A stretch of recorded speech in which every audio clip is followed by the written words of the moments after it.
Hello, World Wide Web. I'm Dr. Shado, the internet personality with the best hair. And as such, there's probably some poor bastard out there who's the internet personality with the worst hair, and the reviews are boring and terrible. Although they do get all the important details right and know how to pronounce people's names. At least that's the basic idea in Unbreakable, one of the two movies that set up the film for this review, Glass. The other movie being Split, which I still haven't seen. I really should. If Glass is anything to go by, I'm really going to enjoy Split. Unless it's all based on one big twist at the end, and that's spoiled in Glass. Like, it does spoil the twist in Unbreakable, technically. I mean, M. Night Shyamalan film and all. Either way, Glass takes the characters from Unbreakable and Split and throws them together in one of those classic superhero crossover situations you've seen so much of lately. Or does it? M. Night Shyamalan film, so yeah, you already know going into it that by the end the plot's gonna be more twisted than a twister playing Twister with Twisted Sister. But anyway, let's take a look at Glass and see if it makes the cut. God, there's gotta be better Glass puns than that. The movie opens with Patricia, played by James McAvoy, who lets us know this will be a deep delve into the human psyche by wasting no time asking the real questions. Who'd like a PB and J sandwich? You do. Patricia, of course, being one of the many personalities of Kevin Wendell Crumb. The whole list being Patricia, Dennis, Hedwig, Barry, Henrik, Jade, Ian, Mary Reynolds, Norma, Jalen, Kate, BT, Mr. Pritchard, Felita, Luke Goddard, Samuel, Polly, the Beast, and, of course, Kevin. And if you think that that whole list is just for show and he really isn't playing all those different characters, then you haven't seen James McAvoy act yet. Which we won't be seeing for a bit anyway, as we need to get through the opening credits and establishing the world this takes place in. A happy world where people walking their groceries home at night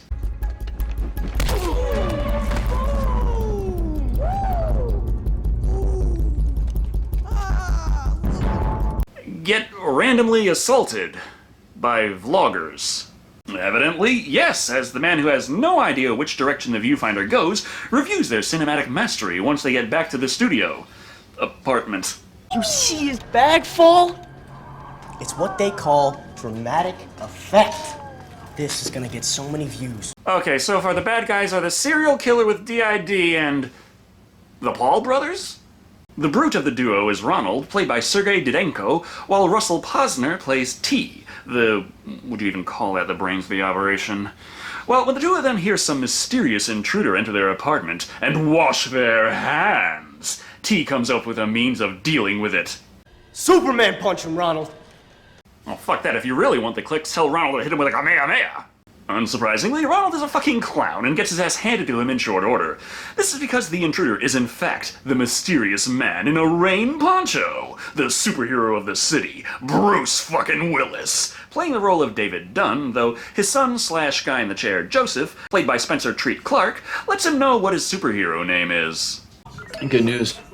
They're not calling you the Tiptoe Man or the Float anymore. They're pretty much settled on the Overseer. Mainly because you're old, but everyone keeps saying you're oh so important, fuck if they ever see you.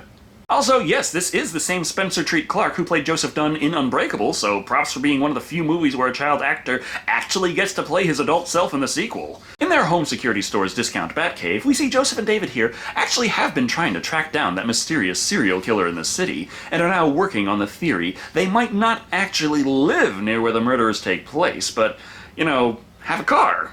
Or use public transportation. I think he's somewhere here, Dad. In the factory area. Oh, the abandoned factory district! Jeez, why didn't we think of that sooner? Unsurprisingly, the abandoned factory district is exactly where he's been hanging out, with his latest assortment of victims. A handful of cheerleaders, though strangely they don't seem to think that's really enough to justify killing them all. Why did you pick us, Hedwig? Because you're impure and you haven't done any suffering. Are you kidding? Becky totally ruined my favorite top when she borrowed it and stretched it out with her huge boobs. Right before Billy left me, he was cheating on me with Vanessa. I'm so not sorry for doing his brother now. But he can't murder the shit out of them just yet. That's a job for the Beast, which he currently isn't. He's Hedwig, a 9-year-old who likes roller skating, Drake, and possibly PewDiePie. David, on the other hand, is like 63 and enjoys keeping his crime fighting a secret by speaking in code. I'm gonna take a walk. I don't think that you need to take a walk today, Dad. Maybe tomorrow or the next day. I think I'm gonna take a walk now. Very awkward code. Seems to run in the family. Also, for those paying attention, yes, that is M. Night Shyamalan in another one of his traditional cameo appearances. He does that a lot in his movies. They even reference the fact that, technically speaking, his previous cameo appearance in Unbreakable did interact with Bruce Willis, and therefore, said appearances have managed to have their own character arc by now. Either way, the kid can't keep his dad from roaming around looking for the killer, despite warnings that the police are looking for him. They might even know what they're looking for, as his power to bump into people and see their sins would work very well on that crowd, with the police cruiser stakeouts right across the street. Oh, well, he calls his son and let him know that the fishing trip didn't go well. None of the salmon here seem to have committed any homicides lately. Well, time to head home. You guys like cartoons? So babyish. I don't. I like documentaries. You watch documentaries? Oh dear God, he's one of those true crime fanatics! Well, if that's not a red flag, I don't know what is. This chance encounter was enough to get David to realize this is the man they've been looking for, and he's hiding the missing girls in a building, a big, red, got bricks and shit. Fortunately, Joseph is able to pinpoint an abandoned factory that just so happens to fit the bill, so David dons his poncho and saves the day. Problem with that, the beast has already returned and isn't too happy with that.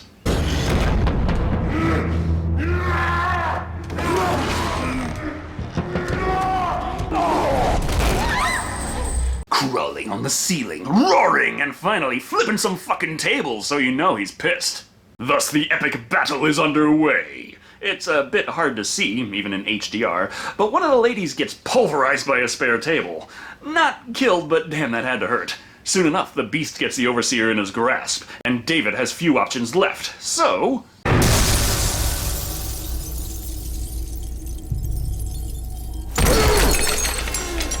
he smashes them out the window to continue the battle outside, in the midst of a heavy downpour. Water, of course, being David's weakness. Oh. Well, let's hope that poncho works. Unfortunately, before they can continue their contest of clobbering, Kevin's weakness, flashing lights, comes from that very large and obvious line of police cars sitting just over there. The lights force another personality of Kevin's to come forth, rendering him helpless, while the lady leading the police action, Dr. Ellie Staple, played by Sarah Paulson, calls David by his name, so I suppose that's enough to get him to comply. Let's just assume the rain really was fucking with him. Upon their capture, we learn that Dr. Staple came out there specifically for those two. You see, they aren't super strong with powers and weaknesses. No, it's all in their heads, and Ellie here is just the person they need to make them all better. I specialize in those individuals who believe they are superheroes. Awful specific skill set. Must have been real fun when you were a kid. Hey, Ellie, what do you want to be when you grow up? I want to get Ralph to admit he's not the toxic belcher and stop taking my lunch money. But these two aren't the only important characters being held at this psychiatric hospital. Pierce, played by Luke Kirby, is helping another person with their meal. But before that big revelation, let's head over to the local school where we meet another character who is, important, I think? They caught the guy who abducted you and murdered all those girls. They caught the bastard. Your foster family is thrilled. Great, that's great news. I really should have watched Split. This would be Casey Cook, played by Anya Taylor-Joy. She's a returning character from Split, a very important one. Did things massively important to the plot, but never mind her for a minute. Let's introduce our other nurse, Daryl, played by Adam David Thompson. He's an idiot. I understand.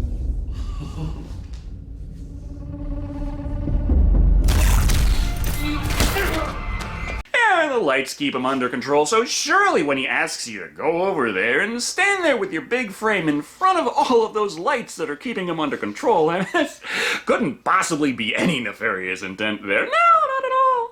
But in case you somehow haven't figured out who this mysterious third patient is because you also forgot what the movie is called, we are introduced to Mrs. Price, played by Charlene Woodard.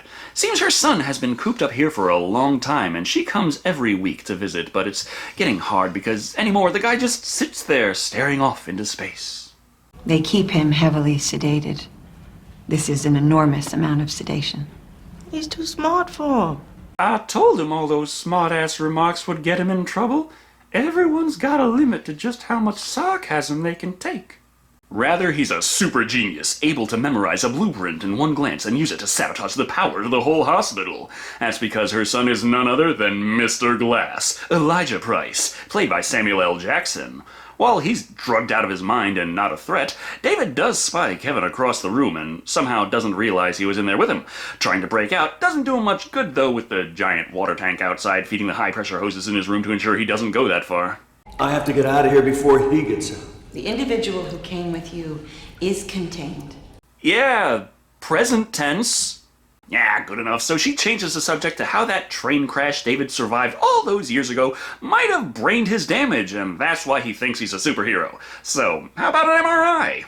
While she works on trying to get him to understand that this is all just in his head, in more ways than one, Joseph heads down there to plea for his father's sanity, mainly by skirting around the idea of him having any pretense of being a superhero, but rather deciding out of the blue to pretend to be this overseer guy just for kicks, and just so happening to find himself in the right place at the right time to encounter the serial killer, and well, one thing just led to another. Then your father called you on the cell. You told him to call the police, but he was in it, you know? In it. Right.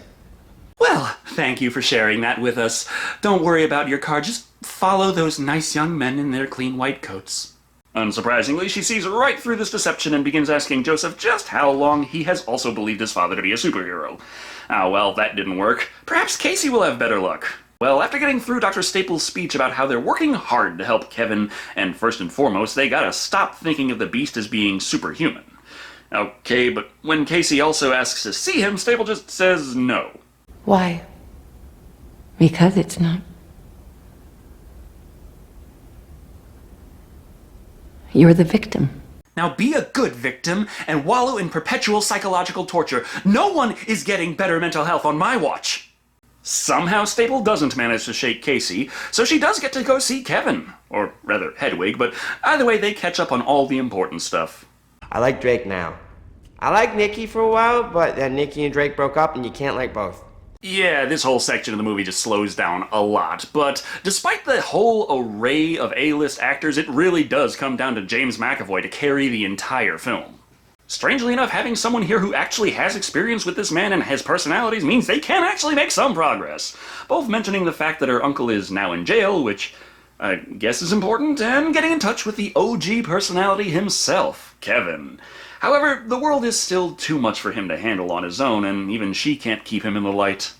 The Horde is never letting go of the light. And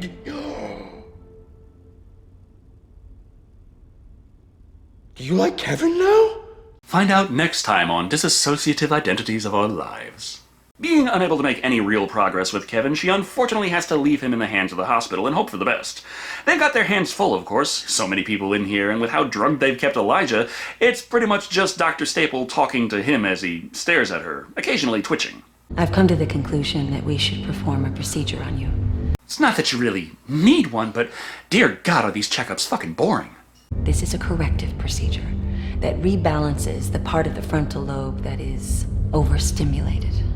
You know, back in my day, we just called that a good old-fashioned lobotomy. We're going to conduct the procedure in 3 days. Always love having a good countdown before having my brain bored into. It really makes you appreciate the existential dread. However, this is enough time for the staff to find his barely conscious ass just hanging out in the middle of the hallway. He must have left the door ajar. He rolled out toward the noise. Wheel him back in before the doctor sees. Always worried about the most important thing. I ain't getting written up for this shit. With that taken care of, we can move on to the next day's events. A big meeting of the minds between Staple and the three characters we actually care about. She's called everyone together to tell them how that superhero idea is just that. An idea. It's all in their heads. Especially the guy in the corner with the lazy eye. But it's not just her word they have to go on. She's got some MRI scans of David. This is your frontal lobe. There is a questionable cloud right here.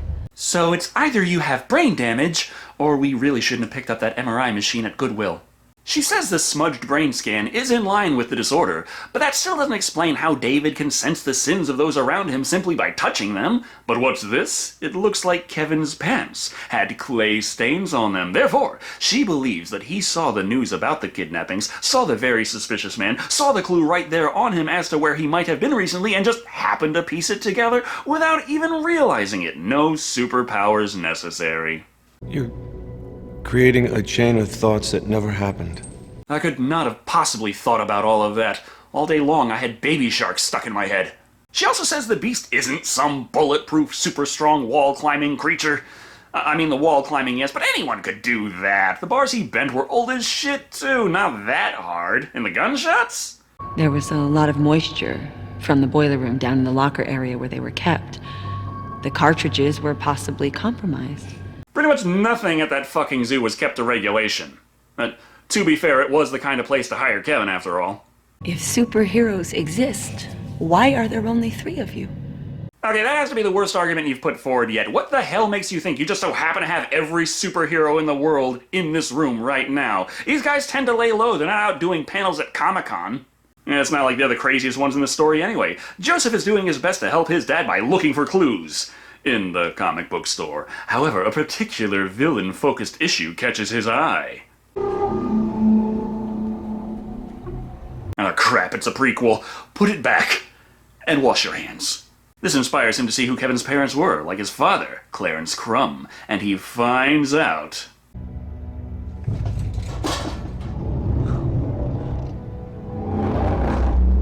An incredibly shocking revelation! So, best to wait till Act 3 to actually let us know what it is. Shyamalan movie and everything.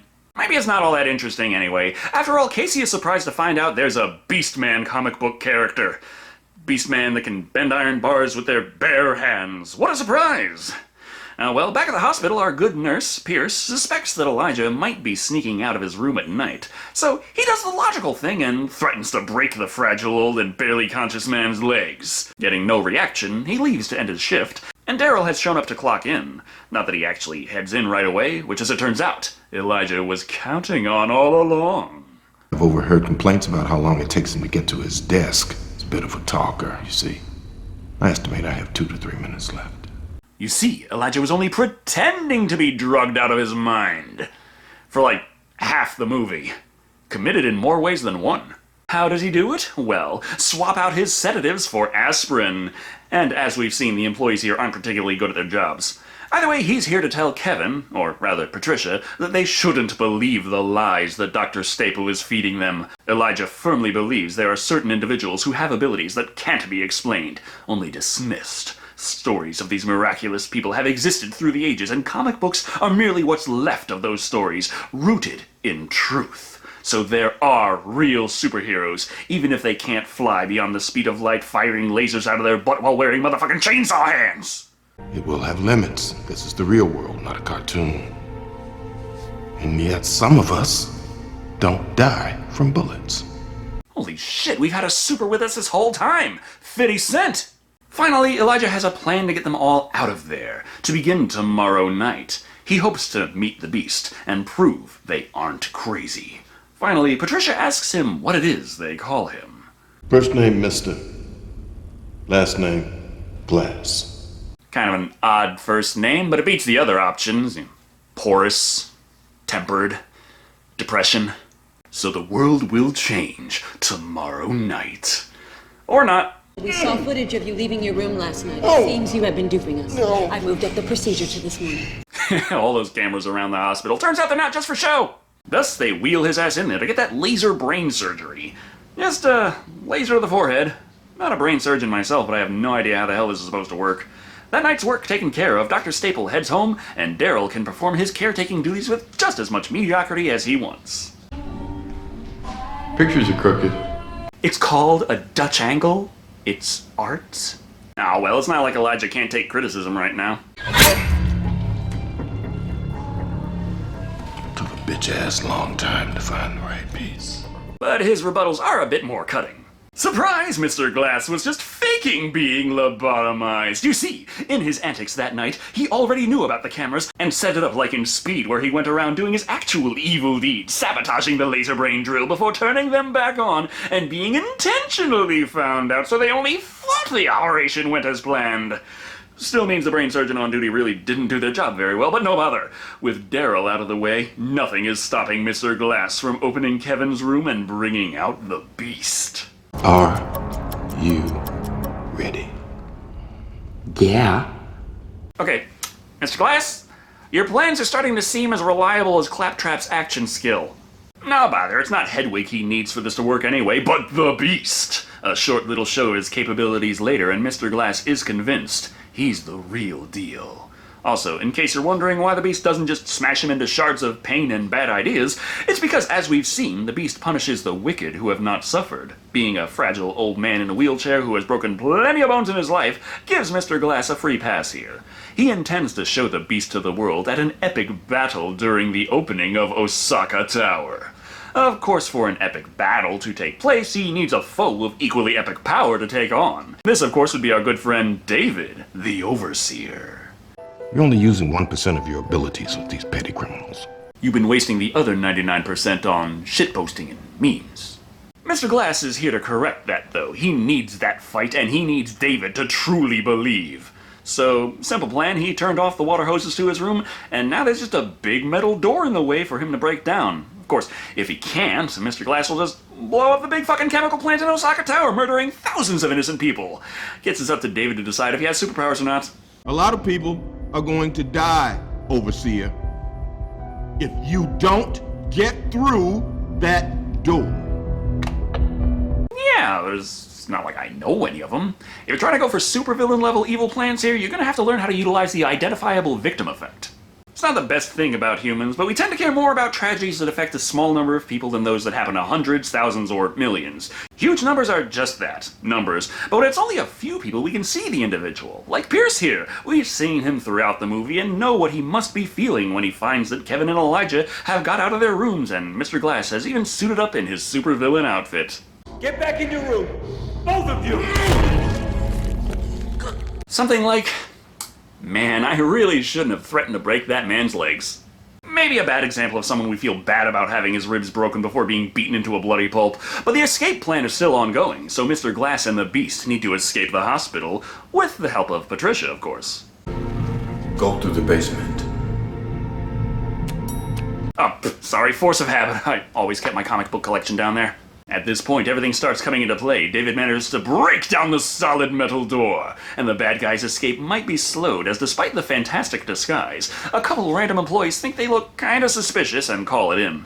Also, Casey and Joseph just so happen to show up just now to share the fantastic things they've learned from comic books, while David gets his own superhero digs out to change. Most oddly, Staple actually does listen to Casey and Joseph, along with Mrs. Price, about how comic books are still kinda based in reality, so therefore, the guys aren't crazy. Predictably, she is unconvinced. Comic books are not valid history. No, but 300 is still a hell of a story, and From Hell sold plenty of copies. So she dismisses their concerns again, but before long she finds that Elijah left her something letting her know that they didn't fry his brain, and oh yeah, gonna do some shit over at that tower that the world is tuned into right now. Have a good day. Thus she calls in backup, hopeful to stop them with the small window of opportunity they have. They made a mistake going through the basement. It gives us some time. And nobody left her office yet, so they just heard that. Kind of like how in EDF, you're just some random foot soldier, yet for some reason you're tuned into radio communication, no matter how confidential. While David takes his time catching up to the others, Staple was right they have time to react. After all, when the police show up outside, Mr. Glass and the Beast don't just power through on their way to the tower, but rather stop to mop up first, giving a chance for all the important people to come together. The collection of main characters. Aha, so that's the Shyamalan twist. Turns out these three were the protagonists all along. Forget about them. The Overseer has arrived, and thus, David can try to stop them from reaching the tower. He and the Beast do battle, and it's pretty fucking awesome. For one thing, we can actually see this fight a hell of a lot better than the first, and for another, it looks superhuman, but believably superhuman. While they go back and forth, though, the other characters do their best to try and stop the police from making things worse. To no avail, and eventually it comes down to Staple to ask Casey if she can get Kevin back out of the Beast. After all, strobe lights don't work in broad daylight. However, Joseph is here to share that shocking revelation he found out ages ago. Kevin's dad didn't just take any train and not come home. He took the train my dad was on. The one that everyone died except my dad. Mr. Glass killed Kevin's dad. There we go, finally, an identifiable victim. I'm proud of you, Elijah. Of course, this does kind of fuck up that friendship Mr. Glass had with the Beast. Can't really be a sin-free sufferer when you are clearly responsible for the worst harm to come to the kid who the Beast was born to protect. Before he can be crushed, though, David reminds the Beast they have that fight to finish. And then the Beast beats Mr. Glass in about 2 seconds, so they might do that. This time, taking David into the water tank, his one weakness, to easily overpower him. Thing is, if he kills the Overseer here, that means he won't have a superhuman brawl to show off in front of the viewers at the tower. Finish this in front of the world. Alright, big epic showdown on a super high-tech tower, let's do this! But first, Casey stops the Beast to do everything she can to get Kevin back. It's not easy, but she does manage to get the guy to turn back into his normal self, so finally, no one has to be hurt anymore. Too bad no one told the guy with the laser sight over there.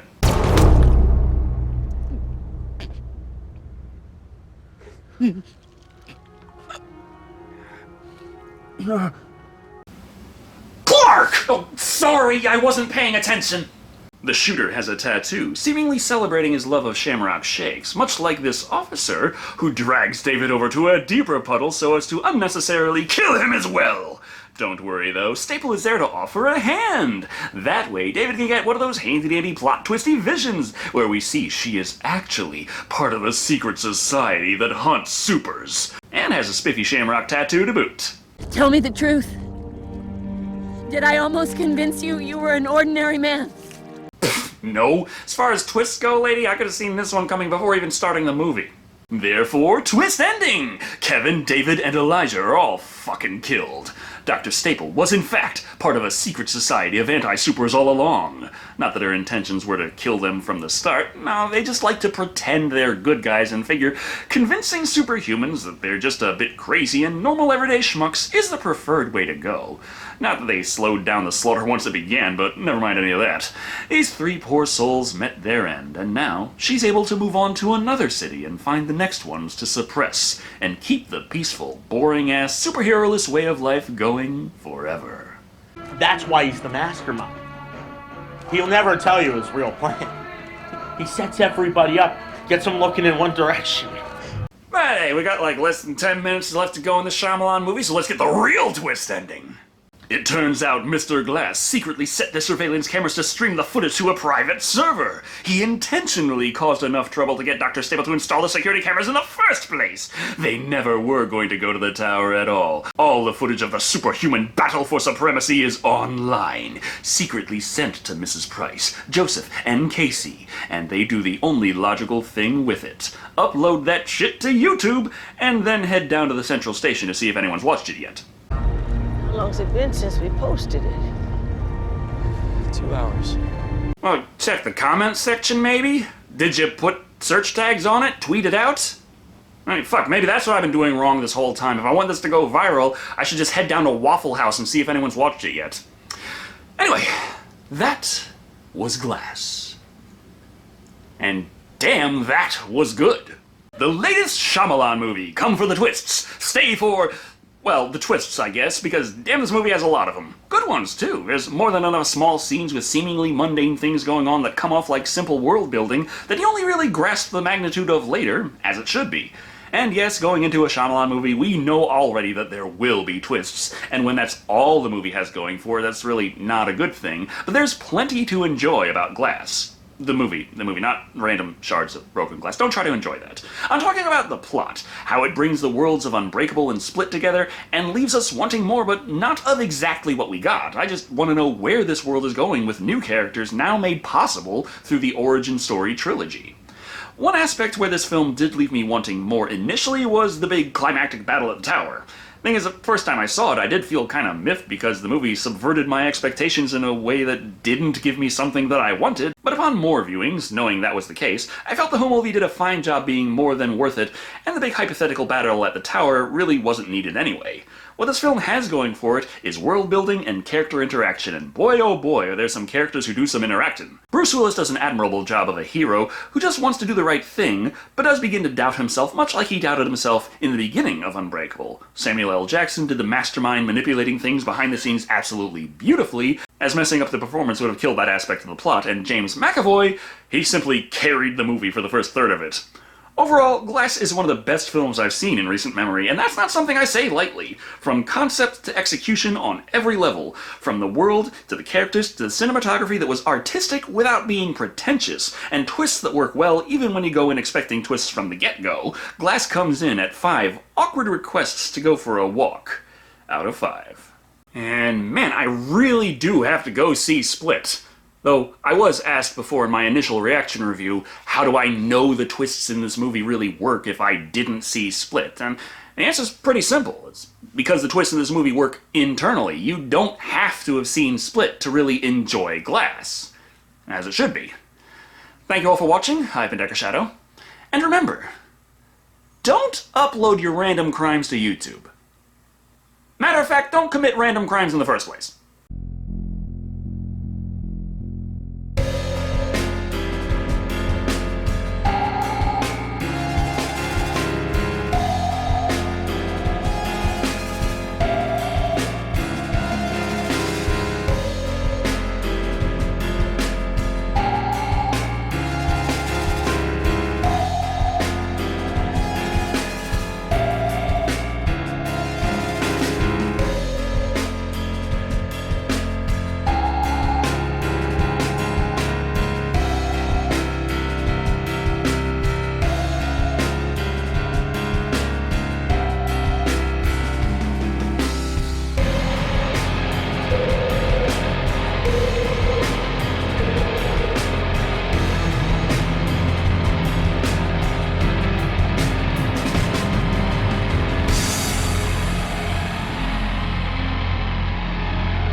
Shit.